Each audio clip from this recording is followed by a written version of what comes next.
자, 오늘 우리가 읽은 말씀 가운데 우리 하나님께서 말씀하시기를 다 보고 다 듣고 또 알고 그리고 내가 건져낸다고 그렇게 말씀하셨습니다. 네, 그 하나님이 여러분을 다 건져내시기를 축복합니다. 지난 그 4일날 제주 서귀포시 성산항에 정박 중이던 어선 세척에서 불이 났습니다. 그런데 그 조그마한 배들이 아니더라고요. 47톤, 또 39톤, 제일 작은 배가 29톤이나 되는 큰 어선들인데 그냥 졸지에 모두 타버렸습니다. 근데 경찰이 50대 방화 용의자를 체포했어요. 서귀포 해경이 화재 사건을 조사하던 중에 사고 현장 주변 그 CCTV 영상에서 자, 어떤 남자가 작업할 때 쓰는 목장갑 있잖아요. 목장갑에다가 자기 자동차 연료 주입구 뚜껑을 열고 거기다 기름을 묻혀가지고 그리고 배에 올라갔다가 그 남자가 내려왔는데 곧장 불길이 치솟는 장면이 녹화된 것을 확인을 했어요. 그래서 서귀포 해경은 이 남자가 타고 간 차량 번호를 확인한 뒤에 그 성산읍 일대를 수색한 끝에 하루 지난 5일날 오전 11시경에 목욕탕에 있는 이 남자를 긴급 체포했어요. 근데 이 사람은 나는 술에 취해서 전혀 기억이 나지 않는다 그러면서 범행 일체를 부인하고 있다고 합니다. 근데 CCTV 영상을 보면 술 취한 사람이 아니에요, 이게요. 또 그런가 하면 우리 지역에 또 기가 막힐 일이 있었죠. 지난 6월 30일 날 고성군 요 공현진 어촌계 화로회센터 근처에 있는 공중 화장실에 설치된 에어컨을 남자 2명이 들어가갖고 뜯어간 절도 사건이 있었습니다. 트럭을 몰고 와갖고 태연하게 에어컨과 실외기를 뜯어가지고 싣고 갔어요. 그런데 이 CCTV 영상을 확인해 보니까 그 트럭 문짝에 속초시 공무 차량이라고 딱 써져 있는 거예요. 고성경찰서가 지난 8일 날 그제 속초시청 계장급 공무원 2명을 특수절도 혐의로 지금 불구속 입건해서 조사 중이고 속초시는 이들 2명을 직위 해제를 했습니다. 시청 계장 2명이 왜 그런 절도를 하냐고. 참 어처구니 없죠. 자, 근데 제가 이제 이 말씀을 드리는 걸 뭐 때문에 말씀드리냐면 요즘 도처에 이렇게 CC 카메라가 설치되어 있지 않습니까? 여러분도 모르게 하루에 살면서 몇 번이나 찍힌다고 생각해 보세요. 그런 거 생각해 본 적 있습니까? 네. 여러분들 지금 교회 오면서도 여러분도 찍혔을 거예요, 아마. 예? 근데 통계를 내보니까 보통 한 100번 가량 찍힌답니다. 하루에 우리가. 거리에서 찍히죠. 버스를 타도 찍히지요. 지하철이 있는 데서는 지하철을 타도 다 찍히지요. 어디 엘리베이터를 타도 찍히고요. 상가나 어떤 건물을 출입할 때도 찍히고, 예? 운전을 하고 다니면 고속도로 게이트나 도로에 설치된 방범 카메라, 내가 알 수 없는 장소에서 수없이 나의 모습이 찍히고 있습니다. 또 요즘은 자동차마다 이런 블랙박스 다 설치하잖아요. 거기에 내 모습이 또 찍힙니다. 내 뒤에 오는 차가 앞가나 나를 다 보고 찍고 있어요. 네?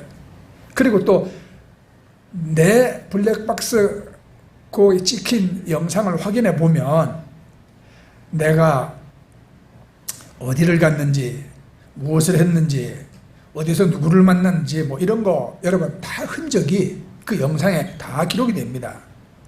그래서 자동차 블랙박스 때문에 이혼하는 가정이 또 꽤 있대요. 거짓말하면 확인되거든요. 블랙박스에.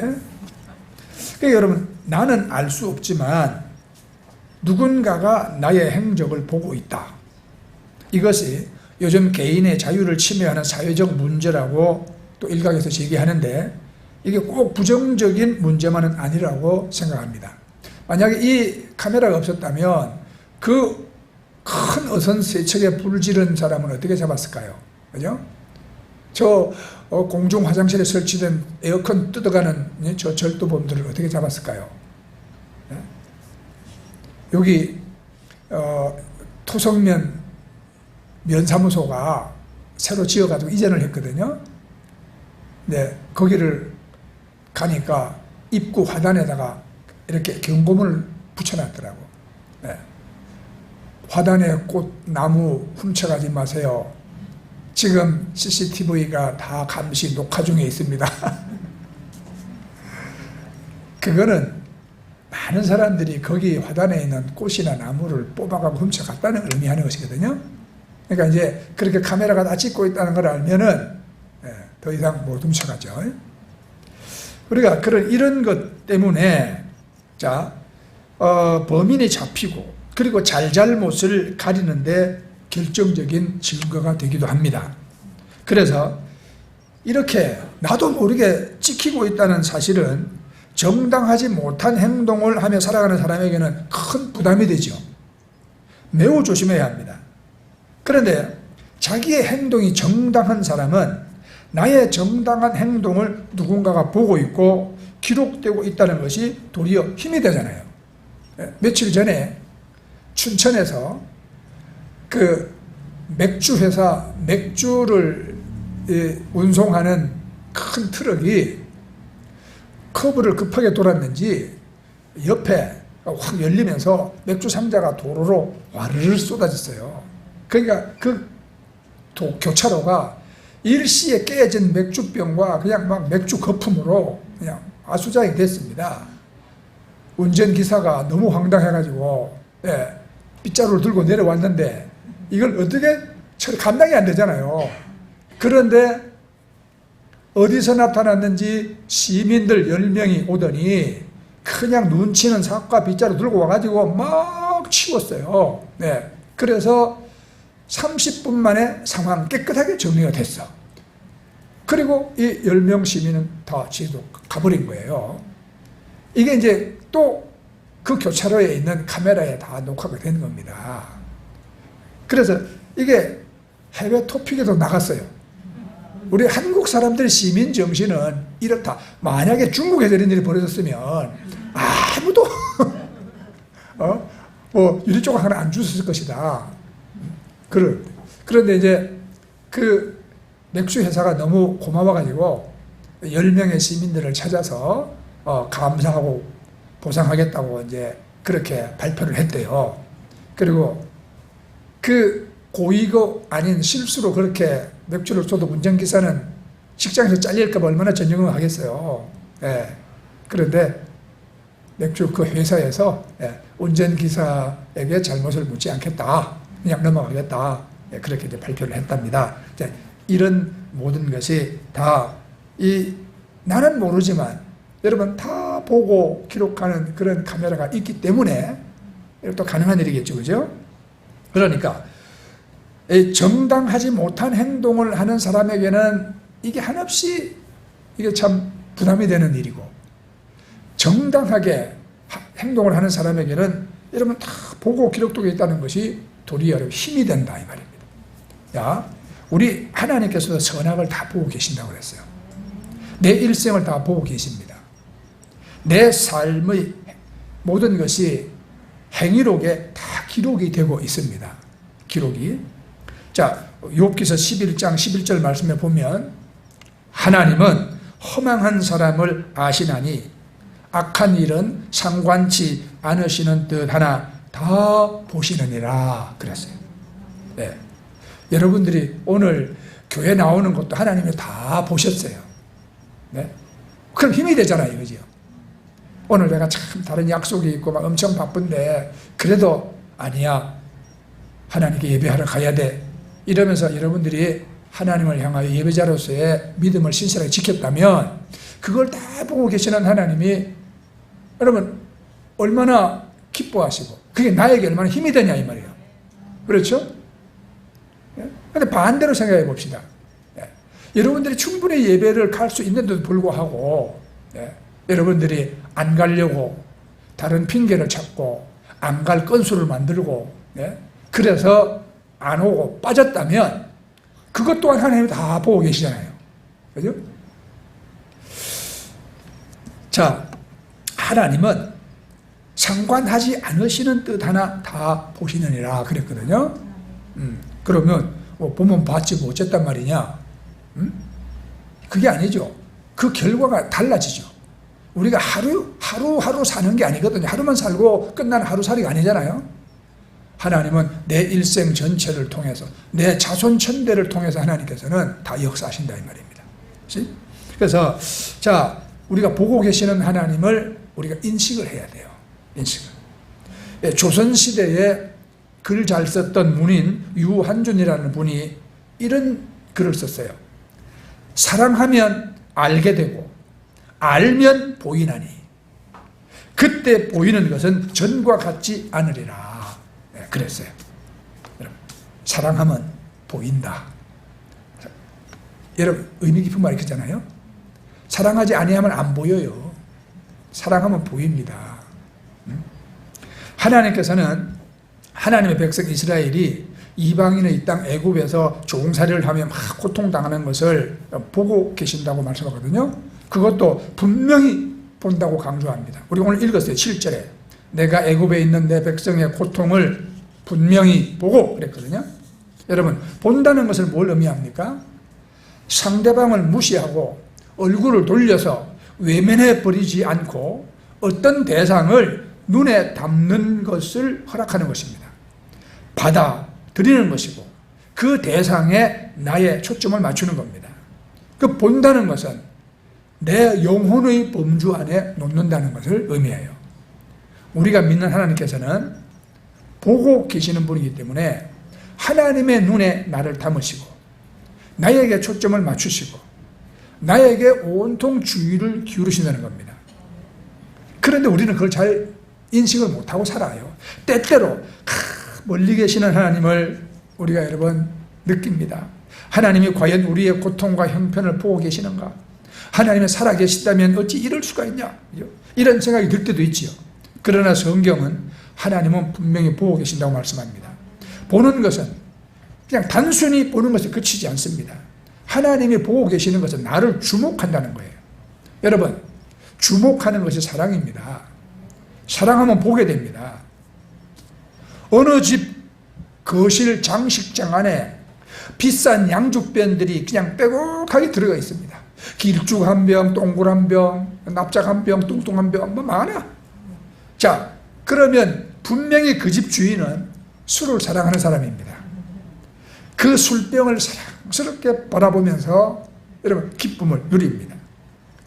돌을 사랑하는 사람, 네, 수석 사랑하는 사람 집에 가보세요. 온통 돌이에요. 그러면 그 사람이 그 돌을 안 쳐다봅니까? 아니죠. 그 돌 하나하나 먼지 털고 닦아가면서 보면서 얼마나 기쁨을 느끼는지 몰라. 분재를 사랑하는 사람 마찬가지죠. 그러니까 그런 사람들 모두가 다 자기가 사랑하는 것을 보면서 여러분 기뻐합니다. 돈을 사랑하는 사람은요. 돈을 사랑하는 사람은 예금 통장 쫙 꺼내놓고, 적금 통장 다 꺼내놓고, 요거에 얼마 들었고, 여기 얼마 들었고, 여기 얼마 들었고, 이러면서 마음에 얼마나 여러분 기쁨을 느끼냐 이 말이에요. 그건 왜 봅니까? 사랑하기 때문에 보는 것이거든요. 그래서 사람은 사랑하는 걸 보면서 기쁨을 느껴요. 하나님께서는 우리를 사랑하시기에 하나님은 우리를 보고 계십니다.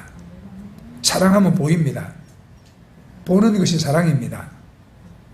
그러면 하나님은 무엇까지 보신다고 말씀하냐? 성경에 우리의 고통까지, 내 고통까지 보신다고 말씀해요. 좋은 것만 보고 화려할 때만 주목하고 내가 어렵고 처절할 때는 외면해버리시는, 무시하시는 그런 하나님이 아니에요. 사랑의 눈으로 다 바라보신다고 말씀합니다. 여러분, 이 하나님의 시선을 기억하시고 힘을 내십시오. 우리가 믿는 하나님은 나의 모습을 한순간도 놓치지 않으시는, 나를 주목하고 계시는 살아계신 사랑의 하나님이십니다. 자, 두 번째는 듣고 계신다 그랬거든요. 네, 들으시는 하나님이에요. 우리가 7절 중반에 보면 그들이 그들의 감독자로 말미암아 부르짖음을 듣고, 네, 하나님께서는 애굽에서 막 억압을 받으며, 그 막 중노동에 시달리며 학대를 받으며 자유와 주권 없이 살아가 노예 취급을 받는 이스라엘 백성들의 그런 그 신음소리와 탄식의 부르짖음을 하나님은 다 들으신다고 말씀해요. 여러분, 듣는다는 걸 뭘 의미합니까? 반대로 듣지 않는다는 것은 또 뭘 의미합니까? 왜 돌아오지 않는 메아리처럼 무반응과 무응답을 할까요? 그거는 나와 상관없다는 거예요. 아예 신경 쓰고 싶지도 않다 이 말입니다. 그리고 너와는 별로 내가 연결되고 싶지 않다 이런 의미거든요. 그러면 그 반대로 듣는다는 건 무슨 의미냐? 내가 너에게 응답하겠다. 내가 너와 연결되겠다. 내가 너의 삶, 너의 상황에 동참하겠다. 이런 뜻인 것입니다.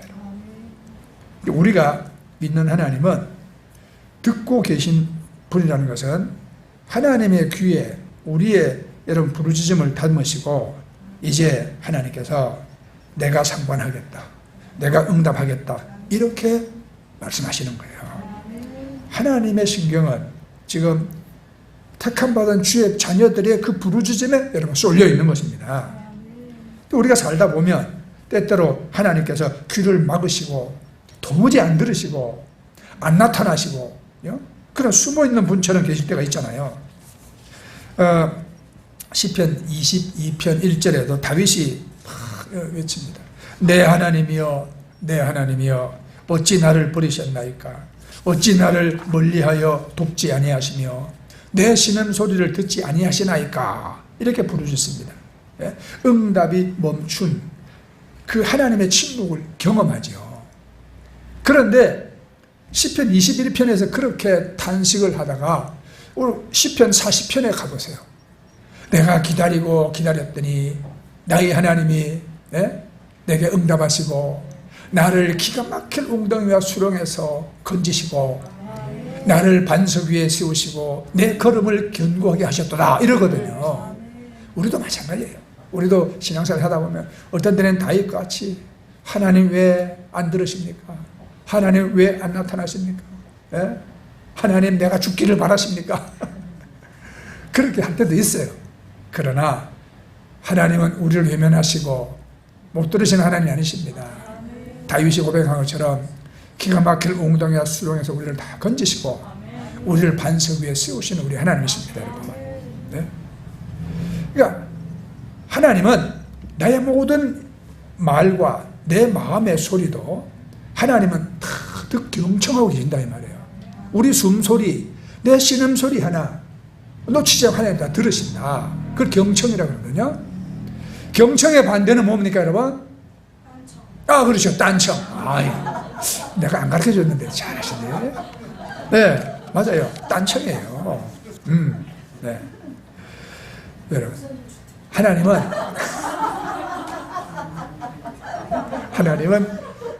딴청 하시는 하나님이 아니에요.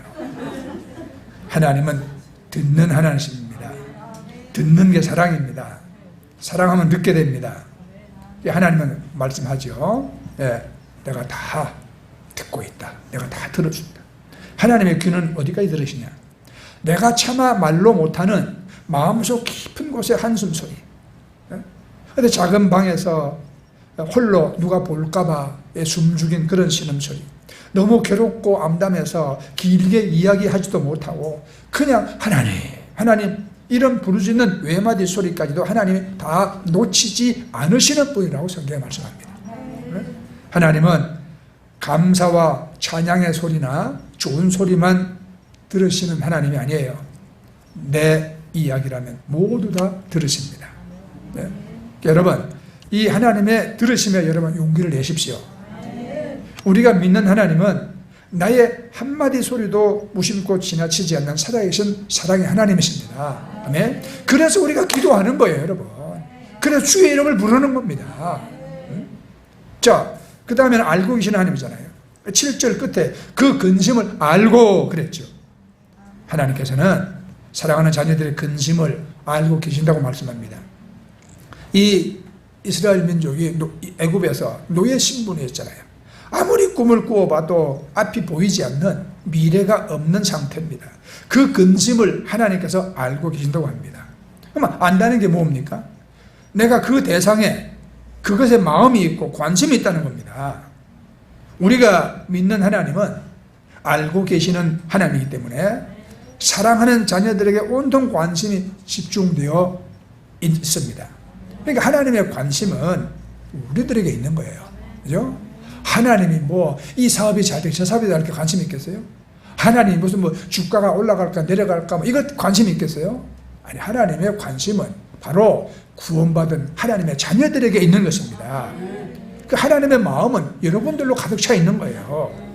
예. 그러나 이스라엘 백성들은요, 하나님이 우리를 잊으시고 우리의 고난에는 관심이 없다고 막 한탄하며 하나님을 원망했습니다.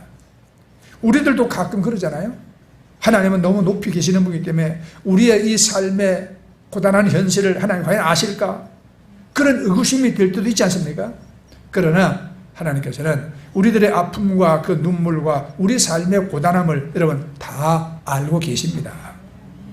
그래서 여러분, 알고 있는 게 사랑이에요. 네. 그렇죠? 사랑하면 알게 되고 사랑하면 더 알고 싶어지는 거예요.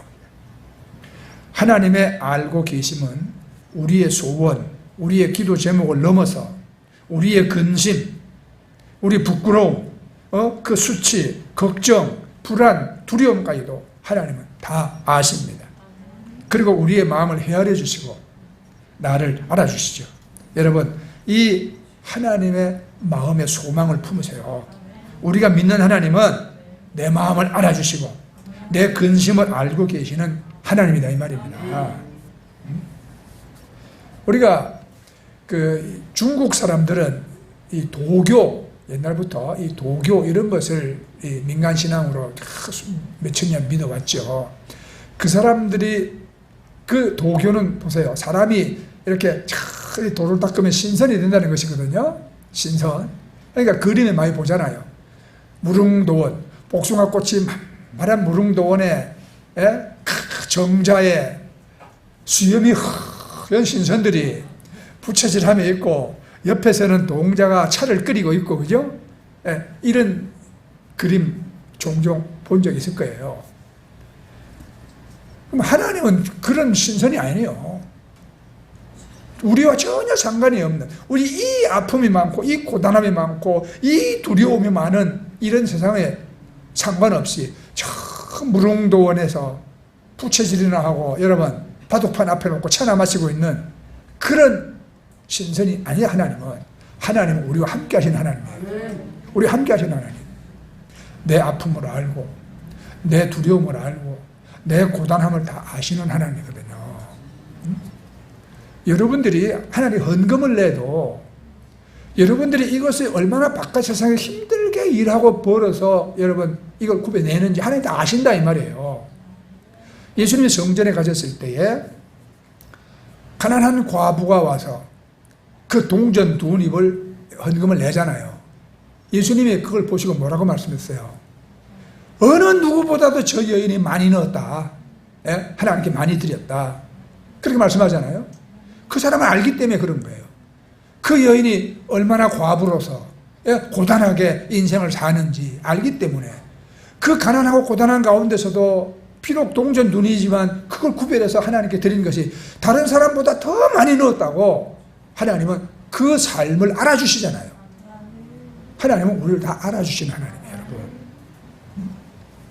자, 이처럼 그 살아계신 하나님께서 여러분 누구를 보고 누구 이야기를 듣고 누구를 안다는 말이죠. 우리가 6절을 보면 아브라함의 하나님, 이삭의 하나님, 야곱의 하나님, 그리고 그 다음에는 나 아무개의 하나님, 이렇게 되어야 되는 거예요. 그들만의 하나님이란 나의 하나님이라 이 말이에요. 나의 하나님. 하나님께서는 나를 보고 계시고 내 이야기, 내 기도, 내 부르짖음을 다 듣고 계시고 내 근심, 걱정을 알고 계시는 분입니다. 그 살아계신 하나님은 남의 하나님이 아니라 나의 하나님이란 말이에요. 나의 하나님. 자, 그래 그 하나님은 이제 보고 듣고 아시는 하나님은 건지시는 하나님이에요. 자, 시편 18편 2절 3절 말씀에 보면 다윗이 이렇게 고백합니다. 여호와는 나의 반석이시요 나의 요새시요 나를 건지시는 자시요 나의 하나님이시요 나의 피할 바위시요 나의 방패시요 나의 구원의 뿌리시요 나의 산성이시로다. 내가 찬송받으실 여호와께 아뢰리니 내 원수들에게서 구원을 얻으리로다. 이 시는 다윗이 사울의 핍박으로부터 구원받은 그 체험을 배경으로 하여 쓴 시입니다. 다윗은 모든 원수들의 위협으로부터 안전하게 지켜주신 하나님께 지금 감사의 찬양을 드리고 있는 겁니다. 우리 그뿐이 아니라 다니엘서를 보세요. 하나님은 다니엘을 사자굴에서도 건져주시고 극렬히 타는 풀무불 속에서도 건져내시는 하나님이시잖아요. 네. 나도 내 인생이 그렇게 병들어 죽음을 앞에 두고 또 극한 가난 속에서 여러분 고통을 당할 때 나는 이 하나님께 기도했어요. 하나님 건져주세요. 나를 이 병에서 건져주세요. 이 고난 속에서 건져주세요. 이 가난에서 건져주세요. 그 하나님은 나의 이 부르짖음을 여러분 다 들으시고 하나님은 나를 건져주셨어요. 내가 여러분 폐결핵으로 죽음 직전까지도 갔었고 콩팥이 다 망가져가지고 또 여러분 치료 방법이 이 콩팥은 한번 망가지면 절대로 치료가 되지 않는 장기입니다. 네. 그것 때문에 내가 나는 얼마 못 살겠구나. 그러고 죽음은 문 앞에 누워 있을 때도 그러나 하나님은 다 나를 거기 건져주셨어요. 네. 여러 번 말씀드렸지만 그 가난에서 나를 건져주셨어요.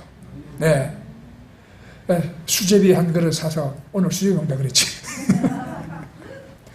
수제비 한 그릇 사서 그 400원짜리 시장에서 그냥 그 목로 나무 의자에 앉아서 먹는 400원짜리 수제비 한 그릇 사서 여러분 나눠 먹던 가난, 버스비 없어서 걸어다니던 가난, 그 다음에 가난보다 무서운 것은 뭡니까? 자기가 자기에게 느끼는 그 실망감이에요. 나는 왜 이럴까? 내 존재라는 것은 도대체 왜 이럴까? 왜 이러고 살아야 되나 하는 그런 자신에 대한 실망감. 그러나 그렇다고 여러분 하나님이 죽으라고 말씀도 안 하는데 죽을 수도 없잖아요. 교회 철야예배 가서 맨날 철야예배 가서 늘 하나님 건져주세요. 이 병에서 건져주세요. 이 가난에서 건져주세요. 네. 이 나를 가득 채우고 있는 나의 실망감에서 하나님 나를 좀 건져주세요. 살 소망을 주세요. 하나님 다 건져주셨거든요. 네? 그런데 여러분 물어봅시다. 여러분은 안 건져줬어요? 여러분은 안 건져주셨습니까? 네. 여러분도 뒤돌아보면 다 건져주신 그 은혜의 손길이 다 있었어요. 그죠? 요 얘기 하나 하고 마칠게요. 1965년에 월남전이 막 이제 한창 시작됐을 때에 미군 폭격기가 하나 격추가 됐습니다. 조종사가 죽지 않고 살았는데 베트콩의 포로가 됐죠.